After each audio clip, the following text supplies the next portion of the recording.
Baik, kembali bersama kami di Indonesia Bicara dan kita masih membahas terkait varian baru yang sudah masuk di tanah air. Dan tentunya ini juga kaitannya dengan bagaimana kita menyikapi Idul Fitri dan juga Ramadan yang sedang kita jalani ini agar kita tidak menjadi tadi menularkan ataupun juga ditularkan karena kita tahu menjelang perayaan-perayaan besar yang akan kita lakukan beberapa hari ke depan, juga kita tahu bahwa beberapa pasar, tempat kerumunan juga mal sudah sangat ramai. Dan di segmen ini saya akan berbincang dengan Bapak Amir Syahtambunan, ini Wakil Sekjen MUI, sudah bergabung bersama kita melalui sambungan Zoom call. Assalamualaikum Pak Amir. Waalaikumsalam, betul. Apa kabar Pak? Alhamdulillah. Alhamdulillah. Puasa lancar ya Pak ya? Alhamdulillah lancar. Oke, ya alhamdulillah. Nah Pak, kita bicara pandemi dan perayaan Idul Fitri dan juga Ramadan yang kita jalani saat ini. Dari MUI sendiri, bagaimana harusnya kita sebagai seorang Muslim memaknai perayaan-perayaan besar ini dan ibadah kita di tengah pandemi ini, Pak? Ya, terima kasih Mas Gino. Saya Amir Syahtambunan selaku Sekretaris Jenderal Majelis Ulama Indonesia menyampaikan apresiasi kepada semua pihak yang telah berupaya untuk mempersiapkan Idul Fitri. Salah satu upaya untuk mempersiapkan Idul Fitri ini tentu terlebih dahulu kita berusaha selama 1 bulan melaksanakan ibadah puasa. Mudah-mudahan ibadah puasa yang terbaik di tahun ini. Kita tidak tahu apakah tahun depan kita masih diberi kesempatan oleh Allah. Ya. Namun kita terus berdoa semoga panjang umur dan Allah beri kesehatan. Terlebih di era pandemi COVID-19, jangan sampai ada kluster baru yang mengkhawatirkan dunia, termasuk Indonesia. Kita khawatir boleh, tapi tidak boleh terlalu khawatir. Baik. Kenapa? Karena akan menurunkan imun. Kita wajib iman, wajib aman, dan wajib imun. Artinya iman itu memperkuat semangat, optimisme, termasuk ikhtiar kita agar kita terus ikhtiar, doa, dan tawakal kepada Allah. Kalau kita lihat India yang euforia, kemudian akhirnya mengalami problem besar, nah ini harus jadi pelajaran bagi Indonesia. Jangan sampai ini terjadi di Indonesia. Baik. Karena itu saya minta kepada semua pihak, terutama pemerintah dalam hal ini angkutan, jangan sampai menimbulkan problem. Tadi kalau kita lihat sejenak di mana itu di ruas jalan tol, itu karena ada stop oleh aparat, tapi kemudian menimbulkan antrian. Nah ini kan mengerikan nih. Oleh karena itu kembali kepada pokok persoalan, persiapan kita di Idul Fitri harus yang terbaik. Kenapa harus yang terbaik? Pertama begini, Mas Dino. Menjaga, memelihara kesehatan itu wajib hukumnya. Baik. Itu pertama. Ya. Nah, karena wajib hukumnya, jangan sampai yang wajib hukumnya kita abaikan gara-gara yang sunat. Iya kan?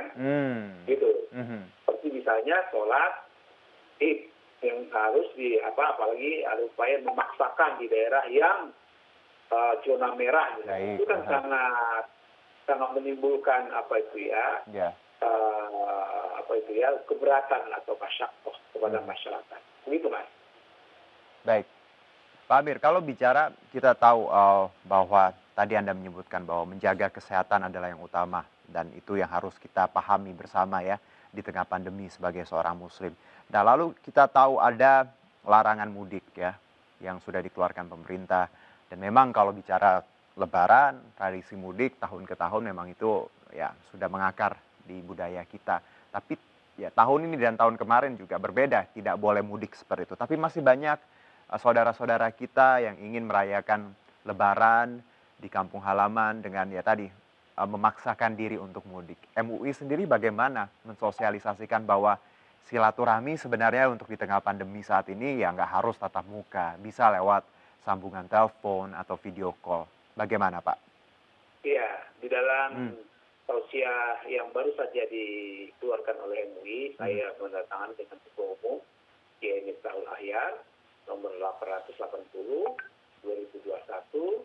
Salah satu poin penting yaitu kita harus membudayakan mudik ini lewat spiritual. Mengapa lewat spiritual? Pertama, dia ringkas.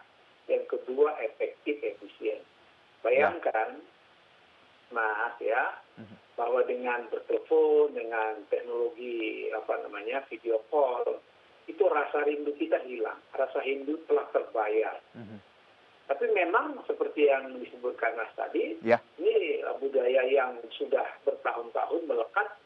Bayangkan ya, berhari-hari, berjam-jam dia di jalan, hanya untuk menemui keluarga. Itu terkadang tidak terbayar ya lelahnya itu. Tapi kenapa ini terjadi? Nah, karena ini menurut saya ada banyak faktor ya. Pertama, mungkin karena budaya ini sudah melekat demikian. Yang kedua, ya itu tadi, belum terbiasa menggunakan komunikasi lewat virtual. Nah, karena itu sekarang waktunya. Situasi ini memaksa kita, mengharuskan kita ya untuk menggunakan komunikasi lewat virtual. Nah, pertanyaannya sekarang adalah, apakah dengan Zoom atau dengan video call sama maknanya? Menurut saya sama saja hakikat. Yang penting silaturahimnya itu terpenuhi, ya, hubungan baik, rasa rindu hilang. Yang penting lagi adalah kita mendoakan orang tua, karena saudara di kampung halaman, dan biaya mudiknya itu bisa ditransfer. Benar banget. Coba bayangkan. Dananya itu, kan nih, biaya mudiknya berapa? Saya kalau ke Medan Mas itu, tidak kurang dari 30 juta, Mas. Waduh. Iya, betul, baik. Coba. Nah, kalau saya transfer itu, subhanallah, bermanfaat, Mas. Iya. Gitu, Mas. Jadi sebenarnya, ya kalau tadi nggak bisa bertatap langsung, nggak bisa kirim makanan, bisa tadi dengan cara tadi kirim hampers ataupun uangnya juga bisa ditransfer ya Pak ya untuk saudara dan keluarga di kampung. Jadi sebenarnya iya lebih bermanfaat dan lebih hemat juga, lebih aman untuk saat ini kan Pak ya.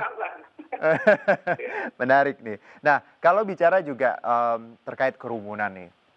Kalau mudik tadi ya, MUI sudah jelas sikapnya. Kalau terkait kerumunan, kita tahu banyak sekali saudara-saudara kita yang ingin merayakan ini dengan baju baru, ya suasana baru. Tidak ada yang salah sebenarnya, asalkan tidak merugikan orang. Tapi kita lihat Pak, di Tanah Abang, di beberapa pasar, dan juga beberapa tempat perbelanjaan, kerumunannya sudah tak terkendali. Kadang kita lupa bahwa Idul Fitri bukan soal baju baru atau sesuatu yang berlebihan.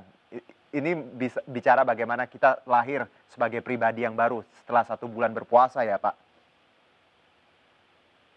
Ya, jadi begini, kata kuncinya ada 3 Mas Juno ya. Pertama, terus harus melakukan edukasi ya. Kenapa edukasi? Masyarakat kita ini kan euforia untuk membeli sesuatu yang baru itu kan seolah-olah ditumpahkan perasaannya jelang Lebaran. Padahal kan ada waktu setahun. Masa sih nggak bisa mempersiapkan 11 bulan sebelumnya? Taruhlah, tidak 11 bulan lah ya, 2-3 bulan sebelumnya. Jadi artinya persiapan Lebaran ini kan sebenarnya tidak tiba-tiba, gitu Mas. Betul. Jadi menghindari kerumunan itu menurut saya untuk saat ini memang ya lagi-lagi ini ikhtiar ya. Ikhtiar untuk menjaga memelihara kesehatan itu wajib. Jadi jangan sampai kita ya sudah berusaha untuk menciptakan suasana kesehatan di masyarakat, tapi kemudian kita hanya 1 orang 2 orang itu bisa menimbulkan zona yang tak terkendali, dalam arti orang bawa virus itu kemana-mana itu kenanya itu. Jadi dalam Islam ya itu kita diperintahkan jangan mencelakakan orang. La darar wa la dirar. Karena itu kewajiban kita lagi-lagi untuk menjaga diri, keluarga dan masyarakat. Nah, dalam Islam jelas tegas itu perintahnya. Ya ayyuhalladzina amanu qu anfusakum wa ahlikum nar. Orang beriman pelihara diri dan keluargamu dari siksa api neraka. Jangan sampai ya soal COVID ini membuat tanda petik ya, neraka dunia bagi kita. Kenapa? Karena menimbulkan mafsadat gara-gara orang per orang yang tidak mempedulikan protokol kesehatan. Itu Mas. Baik Pak Amir, kalau bicara tadi sikap MUI terkait merayakan Idul Fitri secara online, semuanya sudah dikeluarkan atau seperti apa Pak? Pernyataan resminya atau dalilnya seperti apa? Ya, jadi bisa saya bacakan ya di poin yang ke berapa ini, poin yang keempat itu ya, termasuk poin yang kelima. Pertama menyebutkan di situ ya, menghimbau kepada umat Islam Indonesia agar merayakan Idul Fitri dengan senantiasa berdoa untuk keselamatan umat dan bangsa. Baik. Mengedepankan perilaku terpuji, tidak boleh bermegah-megahan, tidak boleh mubazir, dan memang silaturahim itu menyambungkan organisasi hukum wajib, sehingga tidak menimbulkan sikap-sikap yang mengganggu hubungan ukhuwah Islamiyah. Satu, yang kedua ukhuwah basyariah sesama manusia, yang ketiga ukhuwah watoniyah. Jadi memang silaturahim ini betul itu perintahnya, tapi kan sekarang teknologi sudah canggih. Betul. Tidak kita harus bertatap muka, kan sudah ada teknologi yang bisa membantu kita. Baik. Begitu, Mas. Baik, jadi sudah ada pernyataan resmi dari MUI dan semoga kita sebagai Muslim Indonesia mengikuti anjuran ini karena kita tahu tadi niatnya untuk kebaikan bersama ya Pak Amir ya. Iya, nah sebelum diakhiri Mas, saya ingin satu lagi ya. Silakan Pak. Kuncinya ini betul-betul lewat media ini ya. Saya ingin mengajak terus-menerus melakukan literasi ya, sosialisasi dan edukasi. Menurut saya itu kata kuncinya. Kenapa? Karena dengan kita menyadarkan diri kita, menyadarkan keluarga dan masyarakat, itu artinya telah menyadarkan bangsa kita. Kalau bangsa kita ini sudah sadar untuk kompak bersatu menegakkan protokol kesehatan. Coba lihat gambaran mobil itu ya Mas ya, antrian begitu ya. Itu kan mengerikan sekali bagi saya. Iya Pak. Iya kan? Kenapa? Karena itu tadi ya lagi-lagi kita tidak tahu seorang punya pembawa virus atau tidak. Kalau bisa dipastikan tidak membawa virus, nah itu kan agak ringan perasaan kita. Tapi kalau kita ragu, khawatir, lebih bagus menghindari hal-hal yang ragu. Kita sholat ya di rumah saja. Baik. Begitu Mas, karena daerah-daerah zona merah itu memang kita minta yang seperti itu. Baik. Untuk menetapkan zona merah itu tentu ada satgas. Ya, satgas dari pemerintah, tokoh masyarakat, sehingga dilakukan yang terbaik melalui musyawarah untuk kemaslahatan umat dan bangsa kita. Terima kasih Mas. Assalamualaikum warahmatullahi wabarakatuh. Baik, Pak Amir, boleh satu pertanyaan lagi Pak? Oh, silakan. Masih terkait Idul Fitri dan juga perayaannya Pak. Kalau kita setelah sholat Id seperti itu, lalu banyak masyarakat yang melakukan ziarah kubur seperti itu Pak Amir. Apakah ini masih boleh? MUI bagaimana sarannya untuk masyarakat? Ya, jadi memang ini satu tradisi masyarakat Indonesia yang berbeda dengan masyarakat di negara lain ya. Ziarah kubur itu boleh-boleh saja, kapan saja. Ya, yang penting kita melakukan dengan dua cara. Baik. Pertama berdoa. Yang menurut saya esensinya berdoa itu Mas. Iya.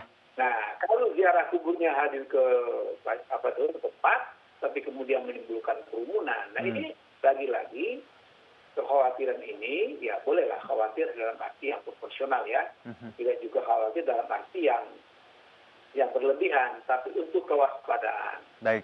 Sekali lagi, saya mengajak hindarilah ya tempat-tempat yang kerumunan. Sehingga kita terhindar dari bahaya. Yang bahaya itu bisa ketika menimpa kita dan orang lain. Terima kasih, Mas. Baik, Pak Amir, terima kasih atas waktunya. Sehat-sehat, Pak. Selamat menjalankan ibadah puasa dan juga kita bersama-sama menyiapkan diri untuk merayakan Idul Fitri dengan penuh kesederhanaan dan kebersamaan. Dan semoga bangsa kita semakin kuat untuk menjalani semua cobaan ini ya, Pak ya. Ya. Terima kasih, Pak. Ya. Baik, demikianlah Indonesia Bicara di segmen kedua ini. Kita akan coba berbincang dengan beberapa narasumber laginya di segmen selanjutnya. Tetap bersama kami.